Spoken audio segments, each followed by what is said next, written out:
안녕하세요. 예수소망교회 최승선 목사입니다.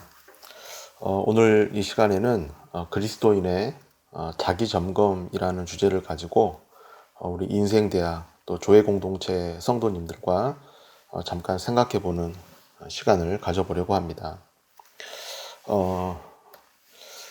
이 주제가 중요한 이유는 우리는 육신의 건강도 중요하지만 무엇보다 우리 영혼의 건강도 중요하기 때문입니다. 건강을 지키려는 사람들은 자기 몸을 항상 점검하고 또 단련하는 것이죠. 그리고 문제가 생기면 바로 병원으로 달려가서 처방을 받고 치료를 받게 됩니다. 그런데 우리 몸의 건강도 그러할진데 영혼의 건강은 어떻겠습니까? 그것은 두말할 필요도 없이 너무나도 중요한 것이죠. 오늘 성도님들은 어떻습니까? 지금 우리의 영혼이 어떤 상태에 있는지 우리는 점검하면서 살아가고 있습니까? 우리 영혼이 건강하게 성장하려면 진단이 필요하고 또 거기에 맞는 처방이 필요한 것이죠. 우리가 잘 아는 다윗은 시편 139편 23절 24절에서 이렇게 말했습니다. 하나님이여 나를 살피사 내 마음을 아시며 나를 시험하사 내 뜻을 아옵소서. 내게 무슨 악한 행위가 있나 보시고 나를 영원한 길로 인도하소서 그랬습니다.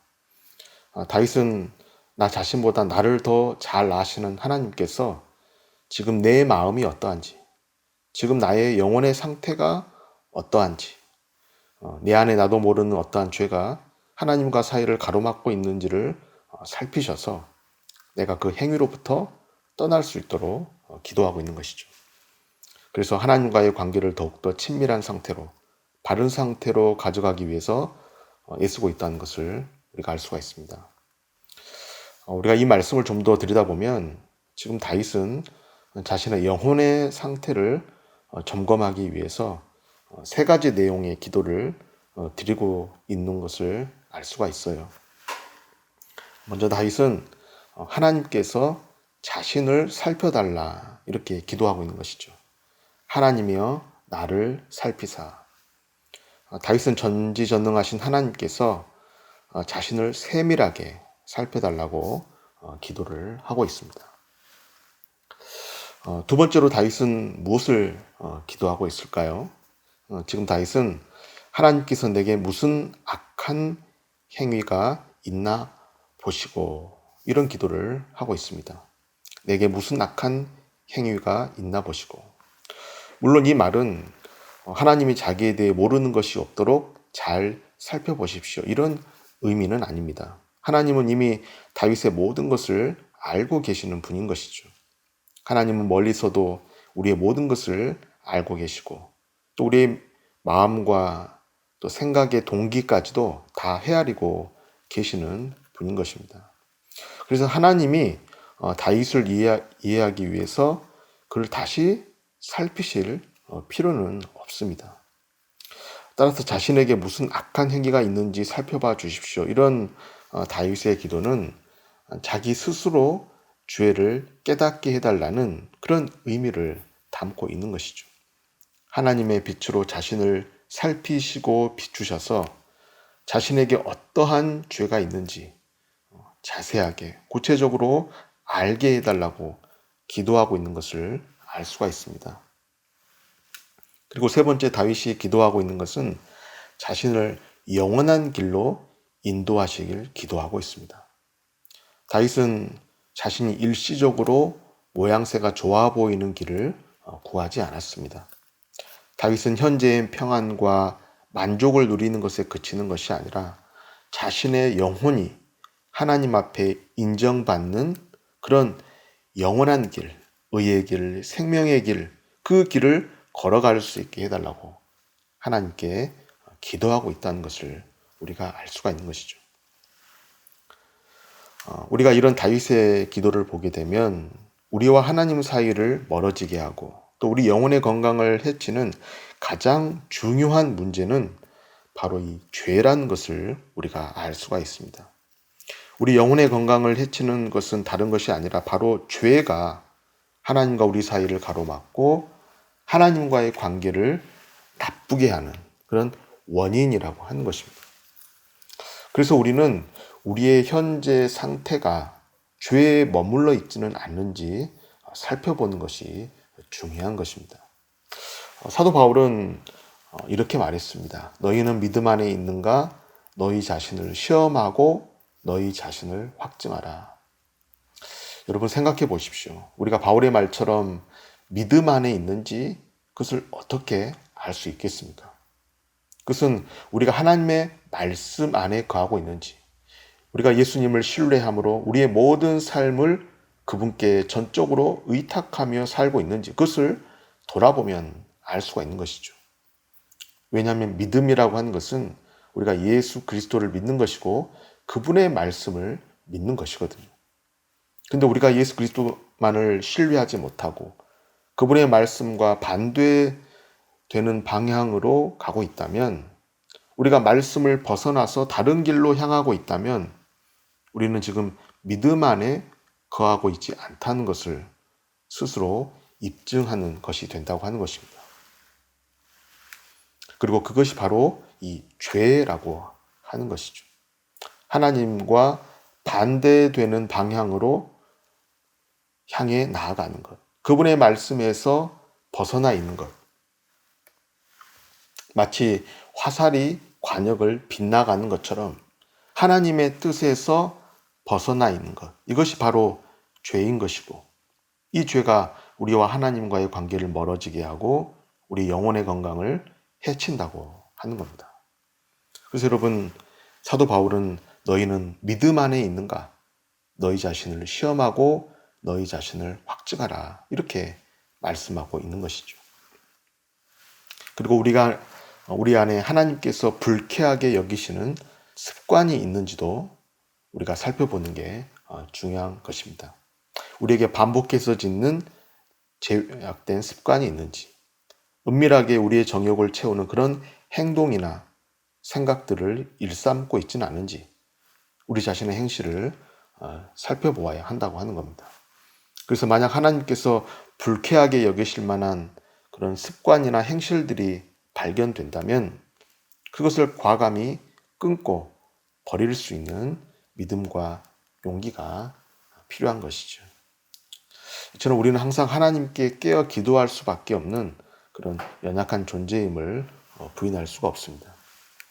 사실 우리가 여러분 이렇게 자신을 살피고 내 안에 있는 그런 옳지 않은 행실들을 살펴야 하는 이유가 뭐겠습니까? 그것은 우리 안에 여전히 죄를 짓고자 하는 기질이 남아있기 때문인 것입니다.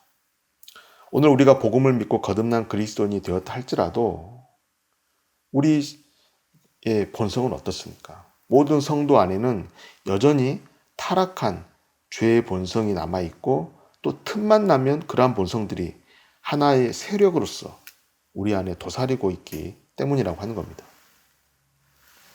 그래서 다윗은 자신을 보면서 이런 고백을 했던 것이죠. 시편 51편 5절에 내가 죄악 중에서 출생하였으며 어머니가 죄 중에서 나를 잉태하였나이다. 다윗의 고백에 의하면 우리가 태어났을 때에는 원래 착했는데 나중에 세상에 때가 묻어서 죄인이 된 것이 아니라 우리는 이미 죄인의 본성을 가지고 태어났다고 하는 것입니다. 그리고 이러한 죄의 본성은 우리가 무슨 금식 기도를 하고 새벽 기도를 하고 경건한 생활을 한다고 해서 사라지는 것이 아니라 우리가 육신의 장막을 벗을 때까지 이 죄악된 본성은 우리를 떠나지 않는다고 하는 것입니다. 그래서 여러분, 성도는 어떻습니까? 늘 깨어서 자신을 살피면서 자신의 영혼이 지금 안전한 상태에 있는지 그것을 점검해야 한다고 하는 것입니다. 그래서 사도 베드로는 우리가 잘 아는 것처럼 이렇게 주의를 당부했던 것이죠. 근신하라, 깨어라. 너희 대적 마귀가 우는 사자같이 두루다니며 삼킬 자를 찾나니. 그만큼 성도가 이 세상에서 자신의 영혼을 지키며 믿음을 지키며 살아간다는 것은 결코 만만한 일이 아님을 우리가 알 수가 있는 것입니다. 여러분, 그렇다면 우리가 우리 자신을 살피고 점검한다고 할 때 그 판단의 기준이 무엇일까? 하는 질문을 해볼 수가 있습니다. 내가 행여나 하나님 앞에 어떠한 죄가 있는지, 내 안에 어떠한 은밀한 죄가 하나님과의 관계를 멀어지게 하고 있는지, 그것을 판단하는 기준이 무엇인가? 그것은 우리가 아는 것처럼 하나님의 진리의 말씀, 즉 성경이라고 하는 것입니다. 우리가 자신을 살피고 점검하는 데 유일한 기준은 세상의 기준이 아닌 것이죠. 세상의 어떤 윤리나 도덕이 우리 판단의 기준이 될 수는 없는 것입니다.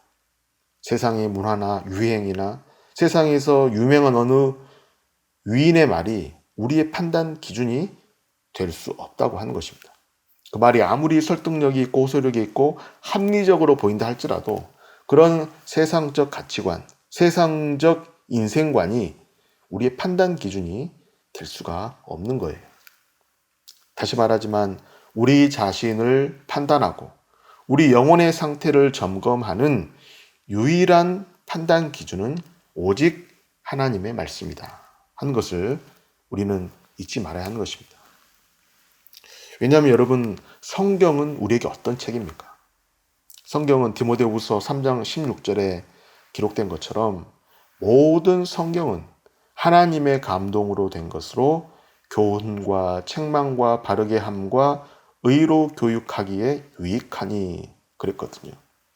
다시 말해 성경 안에는 하나님의 뜻을 나타내주고 우리의 영혼을 올바른 길로 인도하는 하나님의 계시의 말씀들이 풍성하게 기록되어 있다고 하는 것입니다. 성경에 기록된 말씀 속에는 그리스도인으로서 마땅히 행해야 할 의무들이 명확하고도 반복적으로 제시되어 있다고 하는 것입니다. 그래서 여러분, 다윗은 시편 119편 105절에서 이렇게 말했습니다. 주의 말씀은 내 발의 등이요 내 길의 빛이니이다. 다윗은 주의 말씀이라고 하는 것이죠. 학교에 무슨 교과서가 내 발의 등이 아닌 것이죠. 우리가 읽는 고전이 내 발의 등이 아니고 철학책이 내 발의 등이 아니라 다윗은 주의 말씀이 내 발의 등이요 내 길의 빛이라고 하는 것입니다. 여러분, 사도 바울도 우리에게 어떻게 말씀하고 있습니까? 로마서 3장 20절에 율법으로는 죄를 깨달음이라 그랬거든요. 하나님께서 우리에게 주신 율법, 대표적으로 우리가 십계명을 말한다고 할 수 있습니다. 이것의 기능과 역할이 무엇이냐? 그것은 우리로 하여금 죄를 깨닫게 하는 기능을 감당한다고 하는 것입니다. 우리는 율법을 지킴으로 구원에 이르는 것은 아니에요. 율법을 지킴으로 하나님의 자녀가 되는 것도 아니고 율법을 지켜서 죄를 용서받는 것도 아닌 것이죠. 율법의 기능은 어디까지나 우리로 하여금 하나님과 우리 사이의 죄를 깨닫게 하는 기능을 한다고 하는 것입니다. 어떤 분들은 우리가 신약 시대에 들어와서 율법으로 구원받는 것이 아니라 믿음으로 구원받는 것이기 때문에 이제는 더 이상 율법이 우리에게 의미가 없고 율법을 지키는 것도 중요하지 않다고 말하는 사람들이 있습니다. 하지만 여러분, 그런 주장은 아주 잘못된 주장인 것이죠. 그것은 복음과 율법을 잘 알지 못하고 이해하지 못한 사람들의 말인 것입니다. 그런 주장을 하는 사람들은 하나님의 말씀을 그대로 믿지 않기 때문에 그런 주장을 한다고 우리는 볼 수밖에 없는 거예요. 분명히 성경은 우리에게 무엇이라고 말씀하고 있습니까? 율법으로는 죄를 깨달음이라. 주의 말씀은 내 발의 등이요 내 길의 빛이니이다. 그러므로 우리 자신을 살피고 우리 영혼의 상태를 살피는 가장 중요하고도 유일한 판단 기준은 오직 주의 말씀이라고 하는 것입니다. 그래서 여러분, 성도는 항상 주의 말씀을 가까이 하고 주의 말씀을 묵상함으로 자신이 지금 하나님과 어떤 관계에 있는지, 내 영혼이 어떤 상태에 있는지를 점검할 수 있다고 하는 것입니다. 그러면 여러분, 우리가 하나님의 말씀을 기준으로 삼아서 우리가 점검해야 되는 구체적인 내용들이 어떤 것이 있겠습니까? 물론 우리가 점검할 수 있는 부분들이 너무나도 많겠지만 저는 크게 두 가지 부분을 우리가 항상 신경 쓰고 우리 자신을 돌아볼 수 있다고 생각합니다. 먼저는 우리와 하나님과의 관계인 것입니다. 지금 내가 하나님과 어떤 관계에 있는가 하는 거예요. 내가 지금 하나님과 바른 관계에 있는가? 하나님과의 관계가 바른 상태인가 하는 것을 살피는 것이 매우 중요하다고 하는 것입니다. 여러분 한번 생각해 보십시오. 우리가 하나님과의 관계를 생각할 때 그러면 우리에게 가장 방해가 되는 요소가 무엇일까? 우리가 하나님을 사랑하고 하나님과의 관계를 바르게 하는 데 있어서 가장 방해가 되는 장애물이 무엇인가?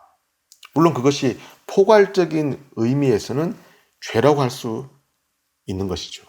하지만 우리가 조금 더 구체적으로 우리가 들여다본다면 그것은 세상에 대한 사랑이라고 우리가 말할 수 있습니다. 다시 말해서 세상을 사랑하는 것, 세상을 하나님보다 더 사랑하는 것, 이것이 우리와 하나님 사이의 바른 관계를 방해하는 가장 큰 적이라고 하는 것입니다. 그래서 여러분, 사도 요한은 우리에게 이렇게 말했습니다. 요한일서 2장 15절에 이 세상이나 세상에 있는 것들을 사랑하지 말라. 누구든지 세상을 사랑하면 아버지의 사랑이 그 안에 있지 아니하니. 또 여러분 야고보서 4장 4절에서 야고보 사도는 세상에 대해 이렇게 말하고 있습니다. 가늠한 여인들아 세상과 벗된 것이 하나님과 원수됨을 알지 못하느냐. 그런즉 누구든지 세상과 벗이 되고자 하는 자는 스스로 하나님과 원수되는 것이니라. 여러분 어떻습니까? 우리가 세상을 사랑하고 세상과 벗이 되고자 하는 것이 하나님과 원수가 되는 것이라고 성경은 말씀하고 있어요. 다시 말하면 우리가 세상을 사랑하면서 동시에 하나님도 같이 사랑할 수는 없다고 하는 것입니다. 반대로 말하면 하나님을 사랑하면서 똑같이 세상을 사랑할 수는 없다고 하는 것이죠. 여러분 그렇다면 왜 우리는 하나님을 사랑하면서 동시에 세상을 사랑할 수는 없을까요? 그것은 이 세상이라는 속성 자체는 우리의 육이 원하고 갈망하는 것이기 때문이에요. 세상에서의 성공, 세상이 주는 쾌락, 세상이 주는 만족, 세상이 주는 즐거움, 세상이 주는 안락함, 세상이 주는 화려함, 이 모든 것들은 우리 육신의 정욕과 안목의 정욕과 이생의 자랑을 만족해 하는 것들이라고 하는 것입니다. 다시 말하면 이 세상이 가지고 있는 속성은 우리 육체의 본성이 원하는 것들과 맞아 떨어지는 것들이라고 하는 것이죠. 그래서 우리의 육신은 이 세상의 좋은 것들을 더 많이 누리고 싶고 더 오래도록 누리고 싶은 것이 우리 육신의 타락한 본성이라고 하는 것입니다. 사실 여러분 우리가 무엇인가를 염려하고 또 걱정하고 두려워하고 있다면 그것은 우리가 하나님보다 세상을 더 사랑하고 있다는 반증일지도 모릅니다. 왜냐하면 내가 세상에서 원하는 것들이 있는데 그러한 것들을 얻지 못하고 소유하지 못하고 성취하지 못했기 때문에 그것으로부터 오는 불만족과 근심과 두려움이 있는 것이죠. 하지만 여러분, 우리의 육신과 다르게 우리의 영은 어떻습니까? 우리 안에 계신 성령은 우리에게 어떤 마음을 불러일으키는 분입니까? 그것은 이 세상이 아니라 영원한 본향을 사모하게 하는 분이고 성령은 이 세상을 사랑하고 이 세상에 만족해하는 삶이 아니라 우리가 그리스도 안에서 하나님께서 주시는 평강과 기쁨과 안식을 누리며 살기를 바라시는 것이 우리 안에 계신 성령의 바람이라고 하는 것입니다. 그래서 여러분, 내가 성령으로 충만한지 그렇지 않은지, 이것을 알려면 우리가 무엇으로 알 수 있겠습니까? 그것은 내가 이 세상을 사랑하는지 아니면 하나님을 사랑하는지, 그것을 살펴보면 알 수가 있는 것이죠. 내가 이 세상으로부터 오는 것들의 가치를 두고 살아가는지 아니면 하나님으로부터 오는 영적인 것들을 갈망하는지, 그것을 보면 우리는 내가 성령으로 충만한지 아닌지를 우리가 알 수 있다고 하는 것입니다. 예수님은 마태복음 6장 33절에서 이렇게 말씀하셨어요. 너희는 먼저 그의 나라와 그의 의를 구하라. 그리하면 이 모든 것을 너희에게 더하시리라. 한마디로 우리의 우선순위에 대해서 말씀을 하신 것이죠. 그리스도인의 우선순위가 무엇인가? 그것은 먼저 그의 나라와 그의 의를 구하는 것이라고 하는 겁니다. 예수님은 너희가 먼저 세상의 나라와 세상의 것들을 구하라고 하지 않으시고 먼저 그의 나라와 그의 의를 구하라고 말씀하신 것이죠. 이것은 어떻게 보면 우리가 하나님과의 관계에 있어서 가장 중요한 요소를 말씀하신 거라고 할 수가 있습니다. 왜냐하면 우리가 그리스도인으로서 마땅히 먼저 구할 것을 구하지 않는다면 당연히 우리는 세상의 것을 구하고 세상으로부터 오는 것들에 집착하면서 살아갈 수밖에 없기 때문인 것이죠. 그리고 그렇게 된다면 우리와 하나님과의 관계 역시도 멀어질 수밖에 없는 것이고, 우리는 하나님께서 우리에게 주시고자 하는 복들을 누리지 못하고 세상을 따라가고 세상에 속한 사람으로 전락할 수밖에 없다고 하는 것입니다. 그래서 우리가 아는 것처럼 성경은 우리 믿음의 조상들이 먼저 그의 나라와 그의 의를 구하는 삶을 살았다고 우리에게 증언하고 있는 것이죠. 히브리서 11장 16절에 이렇게 말씀하고 있습니다. 그들이 이제는 더 나은 본향을 사모하니 곧 하늘에 있는 것이라. 이러므로 하나님이 그들의 하나님이라 일컬음 받으심을 부끄러워하지 아니하시고 그들을 위하여 한 성을 예비하셨느니라. 여러분 어떻습니까? 우리 믿음의 선조들은 더 나은 본향을 사모했다고 말씀하고 있어요. 그리고 그 본향은 이 땅에 있는 무엇이 아니라 하늘에 있는 것이라고 말씀하고 있는 것이죠. 다시 말해 그들은 이 땅에서 눈에 보이는 것에 집착하며 그것의 가치를 두고 살아갔던 것이 아니라 우리 눈에는 보이지 않지만 하나님께서 약속하시고 예비하신 하늘의 본향, 바로 천국을 바라보며 그것을 사모하며 살아갔다고 하는 것입니다. 그리고 천국을 사모하며 살아간 결과 그들은 하나님과의 관계, 그리고 하나님으로부터 주어지는 영적인 것들에 더 큰 가치와 소망을 두고 살아가게 되었다고 하는 것입니다. 성도 여러분, 오늘 우리도 마찬가지인 것이죠.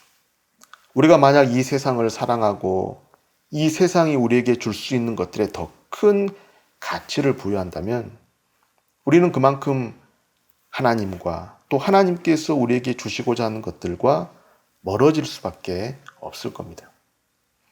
그래서 그리스도인은 항상 의도적으로 하나님과의 관계를 생각하고 그 관계를 바르게 하기 위해서 우리 자신을 돌아보고 우리 자신을 살피고 점검해야 한다고 하는 것입니다.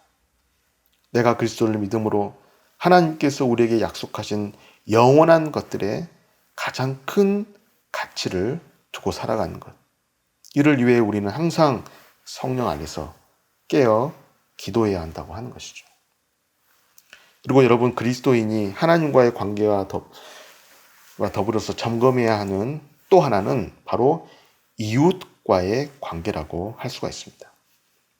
우리는 하나님과의 관계를 점검하고 그리고 이웃과의 관계 또한 점검해야 한다고 하는 것입니다. 사실 여러분 어떻습니까?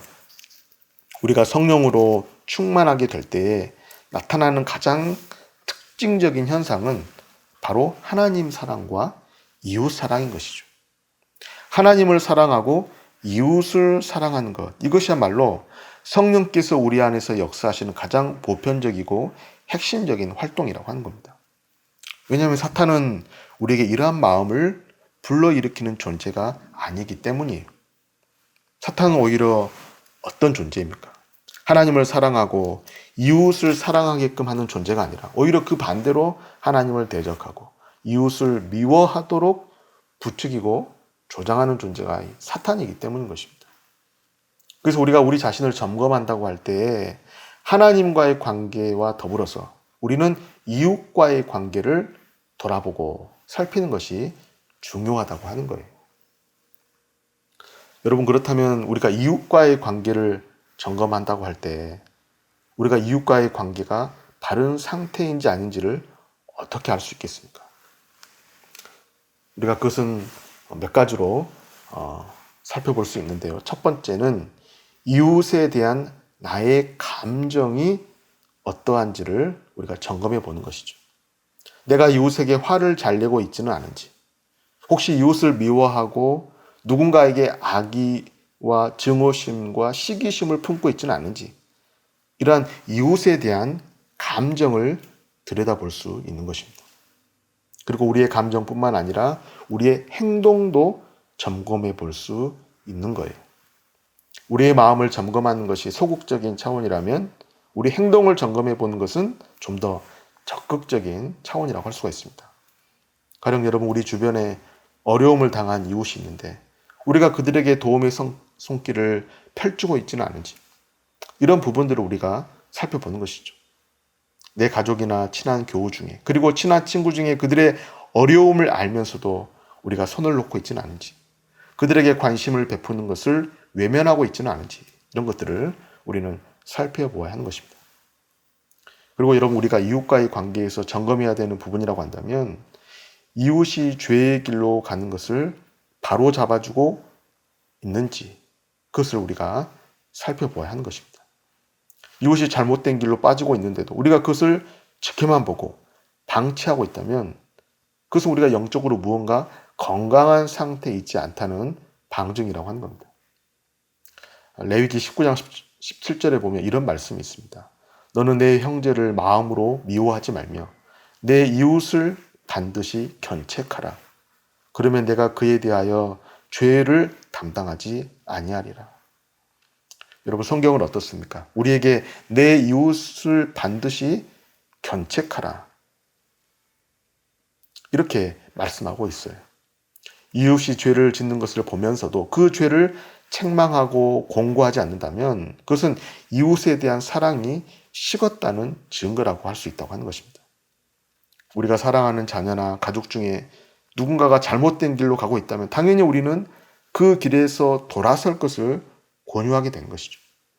왜냐하면 그를 사랑하기 때문이에요. 마찬가지로 이웃에 대한 경우도 그와 같다고 하는 것입니다. 그리고 더 나아가서 우리가 이웃과의 관계에서 한 가지 더 점검할 수 있는 부분은 우리가 이웃에게 복음의 증인으로 살고 있느냐 하는 것입니다. 우리가 성령으로 충만할 때 나타나는 현상 중에 하나는 바로 복음의 증인이 되는 것임을 우리가 알 수 있는 것이죠. 사도행전 1장 8절에 보시면 이런 말씀이 있습니다. 오직 성령이 너희에게 임하시면 너희가 내 증인이 되리라. 여러분, 어떻습니까? 성령은 우리로 하여금 그리스도의 증인이 되도록 하신다고 하는 겁니다. 한마디로 우리가 영적으로 충만할 때, 성령으로 충만할 때 우리는 우리가 만나는 사람들을 영혼 중심적 관점에서 바라보게 된다고 하는 것이죠. 그 사람의 영혼이 지금 어떠한 상태에 있는지, 그 사람의 영혼이 안전한 상태인지 아니면 위험한 상태인지, 바로 영혼에 관심을 가지고 영혼을 불쌍히 여기게 된다고 하는 것입니다. 그래서 우리가 오늘 현재를 이웃과의 관계에서 그리스도의 증인으로 살아가고 있는지 그렇지 않은지를 살펴보는 것은 우리 자신의 영혼의 상태를 점검하는 데 있어서 매우 중요한 잣대가 될 수 있다고 하는 것입니다. 여러분, 오늘 이 시간에는 우리가 이 그리스도의 자기 점검이라는 주제로 잠깐 동안 이야기를 나누어 보았습니다. 사실 이 주제를 가지고 나눌 수 있는 내용들이 많이 있지만 오늘 이 시간에 가장 핵심적인 사항들을 중심으로 말씀을 드려보았습니다. 우리가 다시 한번 정리해 본다면 우리가 그리스도인으로 살아가는 데 있어서 우리는 반드시 자신을 점검하는 것이 필요하다고 하는 것이죠. 우리 건강의 상태를 점검하고 우리가 검진을 받는 것처럼 우리 영혼의 상태가 어떠한지를 살펴보는 것은 그리스도인으로서 당연한 일이라고 할 수 있는 것입니다. 그리고 우리가 우리 자신을 살피는 데 있어서 유일한 기준이 되는 것은 하나님의 말씀이라고 앞서서 말씀을 드렸습니다. 성경만이 우리 자신을 판단하고 살피는데 유일한 기준이 될 수 있다고 하는 것입니다. 세상적이고 인간적인 기준과 방식이 아니라 오직 기록된 하나님의 말씀만이 우리 영혼의 상태를 진단하는데 유일한 기준과 잣대가 된다고 하는 것입니다. 그리고 마지막으로 우리를 점검하는 데 있어서 우리는 하나님과의 관계, 그리고 우리 이웃과의 관계를 살핌으로써 우리 자신의 영적 상태를 좀 더 구체적으로 자세히 들여다볼 수 있는 것이다. 이 사실을 말씀드렸습니다. 오늘 저와 여러분 모두가 우리 자신을 항상 살피고 점검하셔서 우리가 성령 안에서 늘 깨어있는 그런 신앙생활을 할 수 있기를 바랍니다. 그럼 지금까지 경청해 주셔서 감사합니다.